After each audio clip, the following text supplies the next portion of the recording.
সারা জীবন সুযোগ পেয়েছে, কোনোদিন নামাজের জন্য সময় বার করতে পারেনি, সারা দিন সময় পেয়েছে, একবার কলেমা উচ্চারণ করতে পারেনি, জীবনের 60 বছর রাতে ঘুমিয়েছে, একটা রাত জেগে গুনাহ মাফ করে নিতে পারেনি।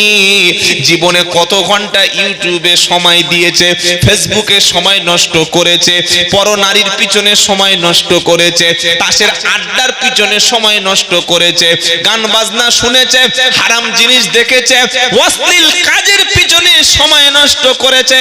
অথচ কুরআনুল কারীম থেকে একটা ঘন্টা তেলাওয়াত করার সুযোগ যাদের হলো না, এই অপরাধীদের সামনে যখন পেশ হবে আমলনামা, তারা বলবে মালি হাদাল কিতাব,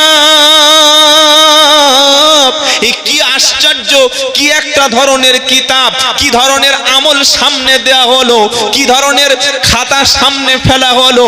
লা ইগাদিরু সাগীরাতাও ওয়ালা কাবীরা, ছোট গোনা বড় গোনা একটাও বাদ গেল না, যা কিছু করেছি সব কিছু সামনে পেশ করা হলো। আল্লাহ বলবে বান্দা দেখো তুমি করেছো কিনা। সেদিন হাত সাক্ষী দেবে আর বলবে আল ইয়াউমা নাকতিমু আলা আফওয়াহিহিম ওয়া তুকাল্লিমুনা আইদিহিম ওয়া তাশহাদু আরজুলুহুম বিমা কানু